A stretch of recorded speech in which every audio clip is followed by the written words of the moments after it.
Sam Randolph, and you're watching Irish Football Fan TV. Hello and welcome to Irish Football Fan TV. It's the preview for the big friendly on Thursday night versus Northern Ireland.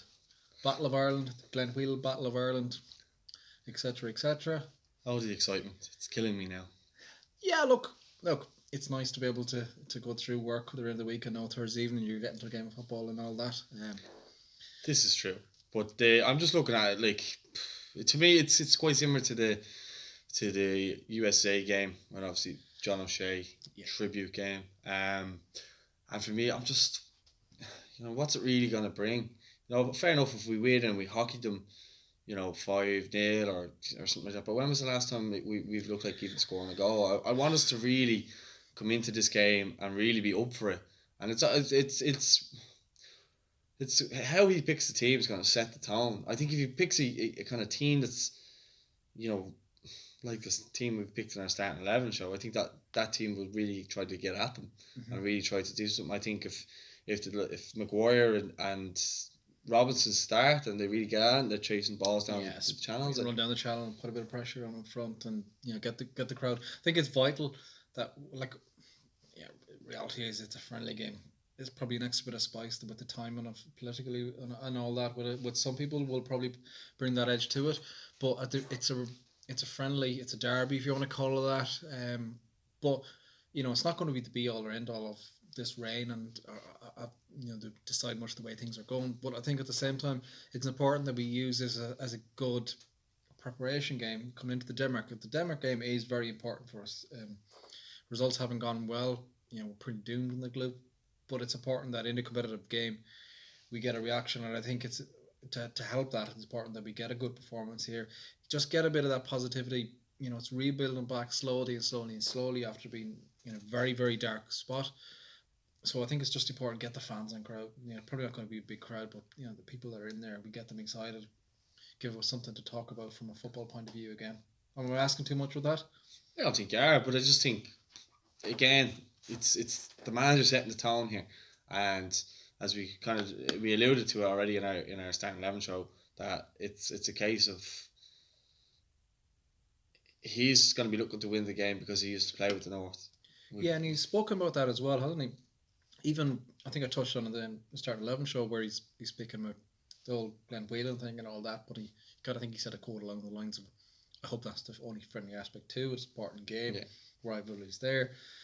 We touched on here as well. There's a couple of players there that it'll be extra, particularly for the guys that may have grown up there. But obviously they're allegiant to the Republic and all that. But it's bound to be an extra bit of and a bit of extra bit of spice. Well, obviously with the history and everything there between the two and stuff like that. But we actually have their squad there, and I'm already. You look around their squads, it doesn't really strike fear into me. Even up front, they've Kyle Lafferty at Rangers. He's the only kind of real standout for them. Josh McGuinness off Bolton, who I'm going to be honest, I'm kind of ignorant here, but I don't actually know who any of the rest of them are. I've never seen them play.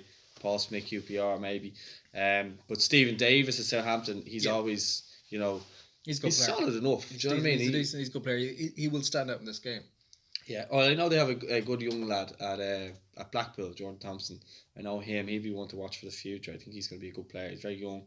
I actually met him when we went over the backballer. That's kind of why I kind of focused on him, because I've seen him. But other than that, I mean... Yeah, you're looking around the squad and the most recognisable players are kind of... They're centre-backs. Seasoned pros, kind of steady Eddie players. No, like superstars. I suppose similar to our own squad as well. Yeah, but I think like John Evans, everyone knows Johnny Evans, rather. I think he's a great player. Cathcart at Watford, he's decent. Obviously, former Man United player. McNair as well. But Garrett McCauley, who was at West Brom for a number of years, just a bit of a Frankenstein type of centre half. I think. He's one of these kind of no nonsense centre halves where he went through that 40. But he went through that phase. David Weird. Went through that phase for West Brom where he couldn't stop scoring headers and stuff like that when they were very much a set piece team. Yeah, and I think that was the season they done well, and then obviously they got relegated then the next season. But yeah, like as I said, without the greatest respect to them, But this is go on, sorry. It's just they're steady ages, they're seasoned pros. Squads are maybe our squad is slightly it has to be. There's a bit more quality in our squad, you would think, but in terms of football and ability and the football and performances the last while, you can nearly argue that they've had better results. And tell me if I'm wrong in the comments, but I'm pretty sure they're ahead of us in the FIFA rankings. I believe so, yeah. But that's just goes to show you. But to show the quality difference, like in my opinion, we have a far better squad. Yeah, absolutely. I mean, you look at the Premier League players in comparison to theirs, and yeah, well, look, it's a battle of the O'Neills, and you could probably argue that they have the better managerial setup. I think what they have is and what we've been missing is that real Irish togetherness that recent squads have. And obviously, I did a video with Darren Randolph last week, which you can check out on the channel. But shameless plug. Why not?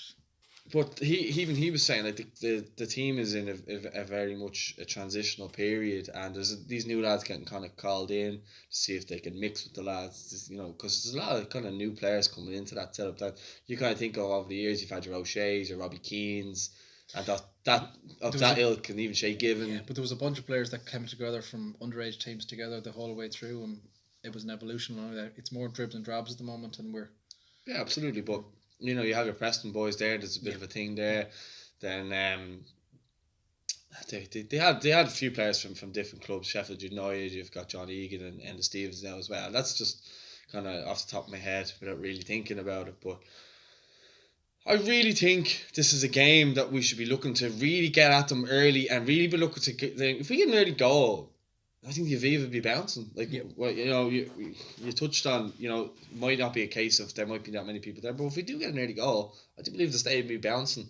And, one good result can really, really, bring back a lot of the squad. For me, I want O'Neill gone. I've wanted him gone since the Denmark game, since the Stoke issue. A lot of people aren't happy about it. I was even speaking with Owen Hand the other night, former Republic of Ireland manager, and he said he should have gone after that. It's been well documented off the ball. Davos came out and said it as well. Loads and loads and loads of people and former players have said it as well, that after the Stoke City thing, the two lads should have went. And even now they're trying to bring out videos of Roy Keane and all, trying to come out and say how brilliant the Irish fans are. I've seen that today, and I was just like this. Yeah, you can read through them all, can't you? I mean, fair enough, Roy. You're a good actor, but it's each of the lines say. Actions speak louder than words and all that. You'd hope that there's been lessons learned about all that bullshit really that came with the antics of behind the scenes and with players and stuff like that. And I think in a way the high profile Arthur incident it might be a blessing in disguise, because it's out there now. People know what happened. Not going to get in whether he should have stayed or not, but an issue happened that shouldn't have had happened, and it was bang out of order. I think it'll come out in a book in a few years, in someo's book. I don't know. Keane's hardly going to burn out another. Not him, but I'd say maybe Steve Moore might write a book. Steve, he'll preview it on WhatsApp, will he? Yeah, maybe. But I think the truth will come out at some point down the line. Anyway, I'm not really too worried. Yeah, there's too much whispers, or too many whispers from various players about things that not be right behind the scenes. And Jesus, let's face it, we with the squad that we have and the collection of players that we have, and we've spoken to players who've been in the squads, without naming names, but like they've even come out and said the setup's a joke. And you know what I mean, when you have your own players players that were called up but never got a game, coming out and saying that, and by right they don't even want to be in the squad because of the way it's they don't practice set pieces. I'm not going to get into the whole negative thing about it, but look, Jesus, we need it was positive about half an hour ago. It's gone rapidly downhill. I've been that much of a bad influence. No, it's just because the more I think about it, the more anywhere else this would be outrage, and people wouldn't stop. But we just seem to accept this mediocrity and accept this false sense of we're terrible, we haven't got the players. We do have the players, and the players are all starting to come back from injury now. And even McCarthy still has to come back as well. And if he can get fit, he's a very good player as well. And you were talking about that number 6 role, ideal for. But anyway, getting these players back, and people are like, "Oh, we haven't got the players." They're Northern ahead of us at the rankings. Look at the players they have. Look, I might have said a few things in the prediction show that might have stirred a few people, but this will stir a few people, and I genuinely mean it. The problem we have is O'Neill could shoot half the squad, and you still have a load of the Cork / United hardcore fans who would still defend him to the hilt. Right. Yeah. Yeah. And even like some of the reaction to the art thing, oh, these fancy, Ponzi players, what did he do? What did he say? You cannot have an assistant manager going around carrying like that. It's not healthy. The players come in, they're together for a short period of time. Shut up, get on, spend that time that you're bollocking a player. Spend that time doing set pieces. Spend that time in a positive way doing video reaction or video preparation that carries to get lynched for. But just spend it wisely, and going around thinking you can bully players around and I don't know, take your frustrations, etc., etc. It is not healthy, and if that continues, we're doomed. Yeah, I just think it's time to freshen up. And I remember even saying this Django earlier, a friend of mine, and he was texting me, "I'll be happy with the squad or whatever." And I just the squads don't get me happy anymore. It's the management that upsets me, and it just gets to a point where I just wish they'd just go. And look, we're kind of going a bit off subject here, but I really am getting kind of sick and tired of it. That might change this week. I'm not going to turn around and become a fanboy overnight. But what I'm saying is, if we get a positive result from the Northern Ireland game, and we bag three or four goals, and we might not, because they, as you say, they're a very solid kind of defensive team. So we could do well to break them down. It might be that type of game where it's just going to be long ball, what we're used to. Yeah. But for and then we score a few goals and we take it into the Denmark game. If this is me being really optimistic here, but if we do score a few goals, we take that into the Denmark game. We get a good result against Denmark. Is Eriksen's back now, isn't he? Oh, what a time for a young. Jesus, yeah. I believe he's back. He's back playing for Spurs, isn't he? I'm pretty sure he is, but we probably would have heard about it by now if he was left out. Yeah, I haven't prepared at all for the Denmark game yet. Well, we kind of will come to that when it comes later in the week. But yeah, look, there's definitely an opportunity here, and it's not a game where we get a scrappy late goal and everything's going to be okay. I think the USA game. Yeah, I think the performance is utterly key here. It's time to give it a fresh approach. I think it's time to give. I'd like, I've predicted what I would like in midfield, a fresh attack in midfield. Just get a good performance, build a bit of confidence in players that are not necessarily starters the whole time, and just get a bit of positivity going back into the competitive game then against Denmark. I hope that's not wishful thinking. Yeah, well, look, I mean, the Euros was only 2 years ago, and we were playing the likes of France, and another day we had a bit more of a break. Who knows if that game could have gone? Yeah, and without being funny, I mean, we played well against that French team for large parts of the game, and we, Shane Duffy was largely inexperienced in that game, and done very well as well. But and Sweden game, I mean that goal, that shot that Hendrick takes, that goes in again. And I know we got stuffed by Belgium, but it is what it is. We beat Italy.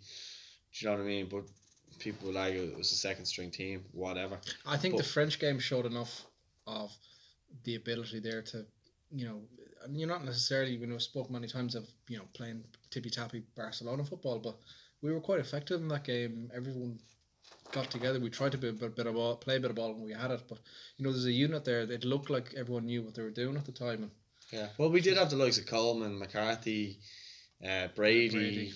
Hendrick was playing really. He had a very good tournament. Amazing in that tournament. Shane Long was all right. Yeah, it's going, but he done his job. Obviously, well, we had Robbie Keane there as kind of like a squad player, but it was good to have the likes of him as a leadership. And, yeah, of course. He would have been fired players up in the dressing room. I think that's kind of what we're missing at the moment. Although people are saying Seamus Coleman is that character, I'd like to think he is, but he only has one kind of tournament experience under his belt. Whereas Robbie would have had a World Cup, 2 Euros, then on top of that, played for about 20 different top level teams as well, club teams as well. But if you're speaking about leadership in the squad, I think there's still enough there. Really, there should be enough there. You look at the defence. Nick Randolph is quite experienced. Keogh, Duffy, even Clark, Coleman. Well, Clark's out. But I'm talking in general, but okay, if we're focusing on this game. And then Moyler, I suppose. Yeah. Whelan. Yeah. They're experienced players. Yeah, but the point I was kind of alluding to is the fact that if we go into the Denmark game after speaking about going at these teams before, is the fact that why should we be like, oh my god, it's Denmark now all of a sudden, 2 years later. It's not like France are a better squad. Sweden are arguably on par with them. Yeah. And well, you don't know what kind of Italy team will turn up, but they have quality players. But that's to me why everyone's like so scared of Denmark. Even when we got B5-1 by them, no one was really that petrified. But we thought, okay, if we can go in, we can keep it tight. We could probably beat these. And I think when the last time we kind of did score early was Shane Duffy's goal against them, and then we were like, oh, what do we do now? Headlights. What do we do now?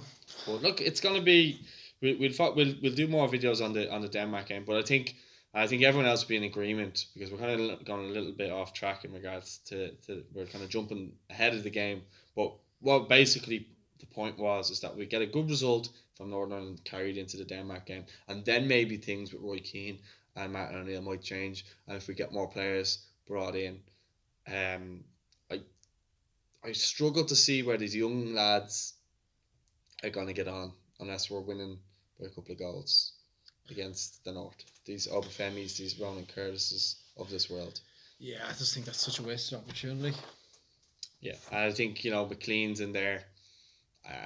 We talked about it already. I think someone maybe who might have been a bit more useful for us maybe against Denmark if we needed another player to come in.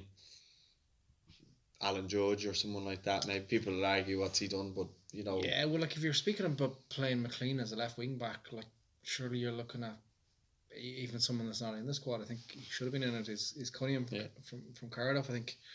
A good result against Brighton the other day. Yeah, he had a decent game as well. Got crunched. Got absolutely crunched. Yeah. Was he injured from that? Yeah, he was down for a minute, but he got back up again and played the rest of the game. You'd wonder what he's done wrong that O'Neill keeps leaving him out as well. Yeah, like he's another one of these players that gets called up to squads and then gets cut before they come in. Again, it's another player playing. He struggled at the start of the season after new signing and whatnot, but he's back in and playing regularly enough in the Premier League now. So surely. That's probably like looking at. Well, like the way O'Neill has made it, and again, we're not going to go in it because we're here all night. But O'Neill has dished the League of Ireland and said, I need players playing at a certain level, etc., etc. There's another player for you. But just kind of because we're kind of at the end here before we end up going on a tangent about something else and getting angry about. Do we have to do score predictions? Yes, we do. I'm gonna go for a 2-0 home win. I'll go 3-1 home win. 3-1. Well, look, at least it's a win and it's goals. Yeah, I hope I'm not being overly key, but I think the important thing for us is, without jumping the gun, is that we score more than one goal. I think that's vital. Yeah, and take confidence into the game. I think the two goal scorers for me would be Maguire and Robinson. Yeah, I'll go with the two boys up front as well. And then Glenn Whelan, 40-yard top corner, free kick. Penalty, yeah. Jeez, will the ref give him a dodgy penalty? Just, like the good old days. Maybe. If Liam Brady has any well, will he charge someone off there to get? He knows a few Juventus officials. Maybe he'll get McLean off. Get him. Spoke about not having him playing. There's no reason playing in this game because he can't play Denmark. Maybe your friend Brady will bring him over and sort that out as well. Maybe. Stranger things have happened. But let us know your thoughts in the comments. This has obviously been our preview. We had our starting 11 show as well, so check them both out and let us know your thoughts in the comments. Do you think we can go there and get a result against Northern Ireland at the Aviva? Because remember, they're not Brazil. But they are ahead of us in the ranking. Yeah, but there you go. Look, come down. We'll be outside the Aviva before and after the game on Thursday evening. Come down around the Ballsbridge Hotel. Yeah, you'll see us two flutes wandering around there. Come up and say hello. Come up and give jackets. Yeah, exactly. These are lifesavers there. Yeah. Come down and say hello. Give us your views. Get on camera. You can wear my scarf. You can go viral. And can be like the turning. You have a lot to live up to now because the last Ireland game turning. Oh Jesus! I don't know. He's even talking to us anymore. He's been on that many high-profile media outlets. On the telly and everything. Yeah. But last thing, We're aiming for 4,000 There we go. subscribers by the new year. We're just about at 3,500, so we just need to get 500 subs in about 5 weeks. Yeah, I think it's manageable. It could be longer than actually. But yeah, let us know your thoughts in the comments. Don't forget to subscribe. Huge thanks for our sponsors, Halfway Cabs. Check out their link in the bio for their app and download it. And yeah, that's been it. We'll see you all hopefully in good spirits Thursday night at the Aviva. Talk to you soon, Boys folks. agreeing.